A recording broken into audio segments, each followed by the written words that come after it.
Hello दोस्तों, मेरा नाम है संजीव। मैं आपको आज क्लास 10th का एक्सरसाइज 4.4 कराऊंगा, जिसमें इस वीडियो में मैं आपको फर्स्ट क्वेश्चन के इसके टोटल 3 पार्ट दे रखे हैं, पहला, सेकंड और थर्ड पार्ट। आज मैं इस एक सिंगल वीडियो में ही इसके तीनों पार्ट्स कवर कराऊंगा। तो आइए स्टार्ट करते हैं कि क्वेश्चन हमारा क्या दिया हुआ है। ये देखिए दोस्तों, क्वेश्चन नंबर 1 का फर्स्ट दिया हुआ है हमें 2x² minus 3x plus 5 is equal to 0। ठीक है, ये हमें क्वेश्चन दिया हुआ है और पूछा गया क्वेश्चन में करने के लिए कि निम्न द्विघात समीकरणों के मूलों की प्रकृति ज्ञात कीजिए। यदि मूलों का अस्तित्व हो तो उन्हें ज्ञात कीजिए। मूलों की प्रकृति का मतलब क्या है, ध्यान देना। इसको अगर हमें समझ में आ जाएगा तो ये क्वेश्चन फटाफट हो जाता है। तो मूलों की प्रकृति, या इंग्लिश में हम इसे बोलते हैं nature of roots. Nature of roots, ठीक है। नेचर ऑफ रूट्स का मतलब क्या है, जो हम एक्स की जो वैल्यू फाइंड करते हैं, जो भी हम यहाँ से जो एक्स की जो वैल्यूज़ निकालते हैं, इसको सॉल्व करने के बाद उसका नेचर कैसा होगा। तो ये नेचर जो है 3 तरीके से डिफाइन होता है। पहला देखिए दोस्तों, हमारा है कि डी जो है अगर 0 से बड़ा है, 0 से बड़ा होगा डी हमारा, तो उसके दोनों रूट्स क्या होंगे, रियल होंगे। दोनों रूट्स उसके रियल होंगे और दोनों डिफरेंट होंगे, ठीक है ना। दोनों अलग अलग, दोनों जो एक्स की जो वैल्यूज़ फाइंड होगी दोनों अलग अलग वैल्यू की होंगी और ऊपर से रियल नंबर्स होंगे। सेकंड कंडीशन क्या है कि डी हमारा 0 के बराबर होगा। डी 0 के बराबर होगा तो उस कंडीशन में क्या है कि वो रियल तो होगा ही, और प्लस में ये डिफरेंट नहीं होगा, क्योंकि जब 0 के बराबर आ गए तो दोनों वैल्यू उसकी सेम वैल्यू होगी। तो इसको हम ऐसे लिख सकते हैं, सेम वैल्यू, ठीक है। और थर्ड कंडीशन हमें दिया हुआ है कि डी जो है 0 से छोटा होगा। इट मीन्स नेगेटिव में कोई नंबर होगा। नेगेटिव में होने का मतलब है कि ना तो वो वैल्यू रियल होगी, और ना ही उसकी कोई ऐसी वैल्यू हम लोग फाइंड कर सकते हैं। तो फिलहाल जो क्लास 10th में जो हम लोग जो है इसके बारे में बिल्कुल भी नहीं पढ़ेंगे। इसके बारे में हम लोग डिटेल में क्लास 11th में पढ़ेंगे। ये देखिए दोस्तों, तो सबसे पहले डी हम होता क्या है, डी इंग्लिश में हम लोग बोलते हैं इसका डिस्क्रिमिनेंट, हिंदी में इसे बोलते हैं विविधकर।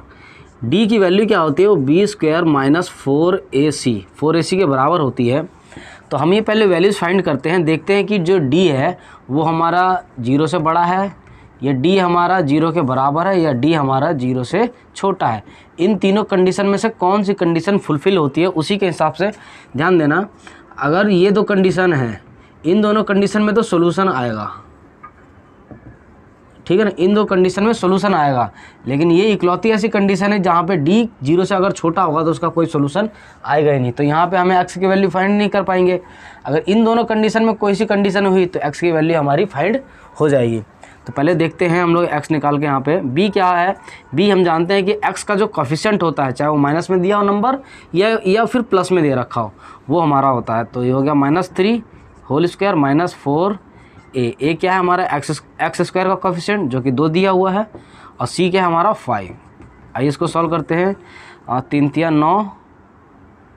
तिया 9 माइनस 4 दूनी 8, 8 पंचे 40। इसको अगर आप सॉल्व करोगे तो माइनस का 31। ज़रा ध्यान देना दोस्तों, ये जो है ये कौन सी कंडीशन है हमारी, ये कंडीशन है थर्ड वाली। मतलब डी जो है वो 0 से छोटा है, माइनस में नंबर दिया हुआ है, डी हमारा यहाँ पे 0 से छोटा है।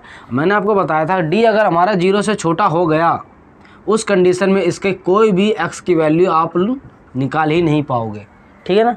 तो इसको और आगे इसको और ज़्यादा आगे सॉल्व करने की कोई ज़रूरत पड़ेगी नहीं हमें, ठीक है। तो आइए इसका लेते हैं हम लोग सेकंड पार्ट। ये देखिए दोस्तों, ये हमारा सेकंड पार्ट दिया हुआ है 3x² minus 4 root 3x plus 4 equal to 0, ठीक है। तो इसमें भी हमें वही सेम प्रोसीजर है कि डी की वैल्यू हम लोग फाइंड करते हैं, और डी की वैल्यू निकालने के बाद ही हमें पता चलेगा कि इनमें से कौन सी वैरायटी है। ये वैरायटी होगी तो और ज़्यादा सॉल्व करने की ज़रूरत पड़ेगी नहीं, क्योंकि एक्स की वैल्यू आप फाइंड कर ही नहीं पाओगे। अगर इन दोनों में से कोई वैरायटी आई तो आप एक्स की वैल्यू यहाँ से आप फाइंड कर सकते हो और आराम से कर सकते हो। तो b² माइनस 4ac और यहाँ पे b² x का जो क्या है कोफिशिएंट, यहाँ पे सिर्फ 4 या फिर √3 नहीं होगा, ये पूरी की पूरी वैल्यू यहाँ पे b है। तो हो जाएगा -4√3 होल स्क्वायर -4 इंटू a क्या है x स्क्वायर का कोफिशिएंट जो कि 3 दिया हुआ है, और c क्या है हमारा यहाँ पे 4। आप इसको अगर सॉल्व करोगे तो इसको सॉल्व करोगे देखो कैसे होगा, -4√3 होल स्क्वायर, इसका मतलब होता है कि -4√3 गुणे में -4√3, 4 को 4 से मल्टीप्लाई करोगे तो 16, माइनस को माइनस से मल्टीप्लाई करोगे तो प्लस, और √3 को √3 से मल्टीप्लाई करोगे तो सिर्फ 3। कैसे, √3 को अगर मैं √3 से मल्टीप्लाई करता हूँ तो ध्यान देना √3 का होल स्क्वायर आता है, और हमें पता है कि ये स्क्वायर से इसका अंडर स्क्वायर रूट कट जाता है, तो क्या बच गया यहाँ पे हमारे पास सिर्फ 3, और इसको अगर आप सॉल्व करोगे तो क्या आएगा 16×3 = 48। तो इस पूरी वैल्यू को कैलकुलेट करने के बाद में सॉल्व करने पे क्या आ रहा है हमारा 48, ठीक है, -4×3 = 12, 12×4 = 48। ध्यान देना क्या बच गया हमारे पास 0, तो डी की वैल्यू क्या आई 0। अब ज़रा आप बता सकते हो कि इन तीनों में से कौन सी कंडीशन है, ये बीच वाली कंडीशन है। मैंने बताया कि जब बीच वाली कंडीशन होगी तो x की वैल्यूज़ दोनों बराबर होंगी और सेम नंबर ही होगा, ठीक है, और उसका सोल्यूशन भी आएगा ही आएगा। तो आइए अब हम लोग इसके सोल्यूशन की बात करते हैं। ये देखिए दोस्तों, इसका सोल्यूशन कैसे निकालते हैं। हमें पता है कि -b + -√b² - 4ac / 2a। ध्यान देना ये जो b² - 4ac जो मैंने d जो अभी निकाला था साइड में, पहले इससे पहले जो मैंने निकाला था b² - 4ac, और ये जो मैंने 0 निकाला था ना अभी थोड़ी देर पहले जो निकाला था वो एक्चुअली में ये वाली वैल्यू थी। तो ठीक है, तो इसकी जगह पे हमें क्या रखना है, ये 0 रख देना है। तो ध्यान देना माइनस, अब b हमें खुद एक माइनस में दे रखा है तो ब्रैकेट में ले लेंगे -4 इतना प्लस माइनस, और ये हमें पता है कि ये पूरी वैल्यू हमने अभी थोड़ी देर पहले निकाली थी जो कि 0 आई थी। 48 में से 48, 48 में से 48 घटने में कितना बचा था 0, तो यहाँ पे डाल देंगे 0, और बराबर में 2 × a क्या है हमारा x² का कोफिशिएंट जो कि 3 दिया हुआ है। इसको सॉल्व करो, माइनस माइनस प्लस तो हो जाएगा 4√3, और ये तो पूरी वैल्यू 0 हो जाएगी, ठीक है, डिवाइडेड बाई में हो जाएगा 3 दूनी 6, 2 दूनी 4, 2 तिया 6। इसको और आगे सॉल्व करेंगे तो क्या हो जाएगा 2√3 डिवाइडेड बाई में 3। ये जो वैल्यू जो आई है मेरी, ये आई है x की वैल्यू। अगर मेरी पहली वैल्यू x की यही है तो दूसरी वैल्यू भी मेरी x की यही आएगी सेम, ठीक है ना। तो इसकी जब हम दो, हमें पता है कि जो क्वाड्रेटिक इक्वेशन होता है उसकी x की वैल्यू हमेशा 2 निकलती है, ठीक है। तो यहाँ पे जो पहली वैल्यू यही है तो दूसरी वैल्यू भी सेम ही होगी। क्यों सेम होगी, क्योंकि d = 0 आया था इसलिए। और मैंने आपको इस वीडियो के स्टार्टिंग में मैंने बता दिया था कि जब d = 0 आता है तो उसका मतलब होता है कि दोनों जो x की वैल्यू जो फाइंड होगी वो एक तो रियल नंबर होगा, दूसरी बात कि दोनों जो उसके रूट्स आएंगे वो दोनों सेम आएंगे, ठीक है ना, अलग अलग नहीं आएंगे, हमेशा सेम रूट्स आएंगे। तो जो पहली x की वैल्यू होगी वही सेम हमारी x की वैल्यू ये दूसरी भी होगी। तो इसका सेकंड पार्ट भी यहीं पे ख़त्म हो जाता है, ठीक है। तो आइए स्टार्ट करते हैं इसका हम लोग थर्ड पार्ट। ये देखिए दोस्तों, ये हमारा थर्ड क्वेश्चन दिया हुआ है, और क्वेश्चन क्या है हमारा 2x² - 6x + 3 = 0। तो सिमिलरली यहाँ पे भी हम पहले d फाइंड कर लेते हैं, और d हम इसलिए पहले फाइंड करते हैं, कॉमन सी बात है, अगर हमें स्टार्टिंग में ही पता चल जाए कि हमारा ये अगर कंडीशन आ गई, अगर हमें स्टार्टिंग में पता चल जाए ये कंडीशन हमारी आ गई तो हमें और ज़्यादा सॉल्व करने की ज़रूरत पड़ेगी नहीं है। नहीं तो हमें पूरा सॉल्व करने के बाद लास्ट में हमें पता चलेगा कि d की वैल्यू 0 आ रही है, तो फिर हमारा किया कराया पूरा का पूरा पानी में चला जाएगा, ठीक है। तो इसलिए हम पहले निकाल के चेक कर लेते हैं कि d की वैल्यू जो है 0 से छोटी आ रही है या 0 के बराबर है या उससे बड़ी आ रही है। ये दोनों कंडीशन आती तो सोल्यूशन आ जाएगा। अगर ये कंडीशन नहीं, अगर ये लास्ट वाली कंडीशन आई तो कोई सोल्यूशन आएगा ही नहीं, ठीक है। तो ये देखिए b² - 4ac, और b क्या है हमारा x का कोफिशिएंट जो कि -6 (4 × a क्या है हमारा x² का कोफिशिएंट जो कि दिया है 2, c क्या है हमारा 3।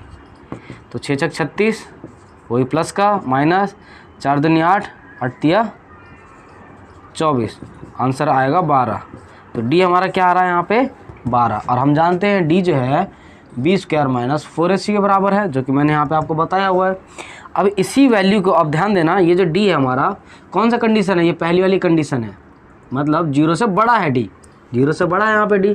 अगर जीरो से बड़ा डी है तो इसका मतलब उसका सोल्यूशन आएगा, जो उसकी एक्स की जो वैल्यू आएगी वो हमेशा दो वैल्यू आएंगी और दोनों अलग अलग वैल्यू आएंगी। ठीक है, हमें पता है कि एक्स की वैल्यू हम लोग कैसे फाइंड करते हैं, minus B plus minus B square minus 4ac divided by 2a, यही था।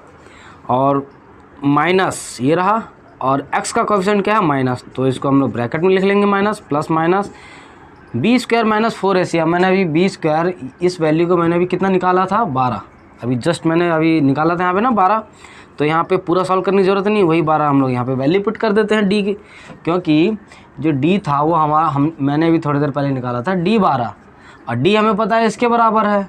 ठीक है, इसके बराबर है डी, हमें पता है कि डी इसके बराबर है, तो डी की वैल्यू मैं 12 यहाँ पे पुट कर देता हूँ।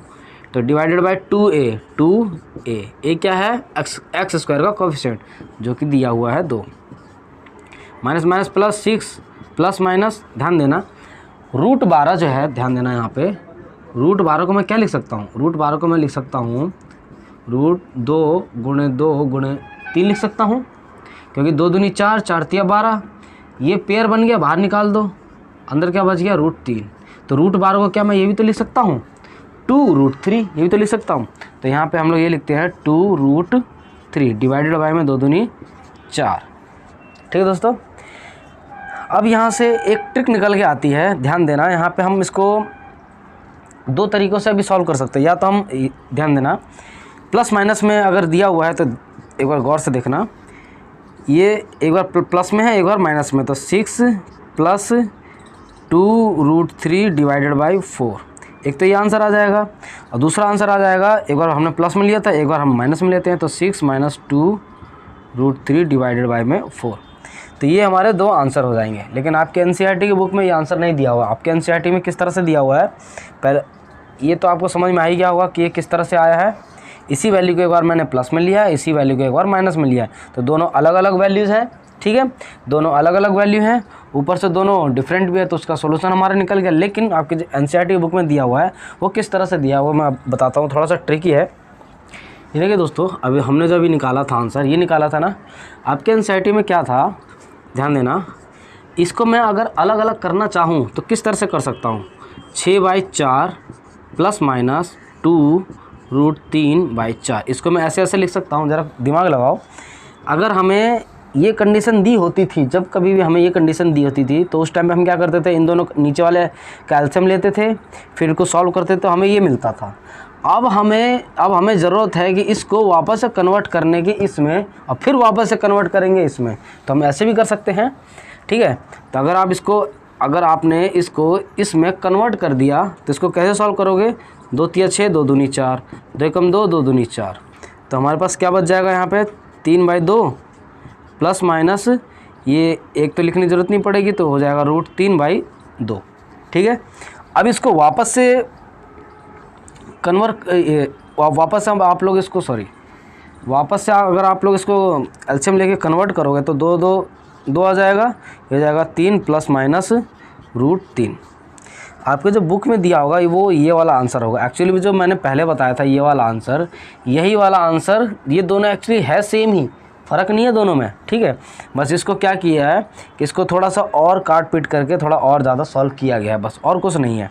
ठीक है, तो आपके बुक में ये दिया हुआ है, इसमें एक बार प्लस में रख लो वैल्यू, यानी कि 3 प्लस में रूट 3 डिवाइडेड बाई 2, एक आंसर तो आपका ये आ गया, और दूसरा आ जाएगा माइनस में रखने पे, तो 3 माइनस में रूट 3 डिवाइडेड बाई 2, एक आंसर ये है और एक आंसर आपका ये है।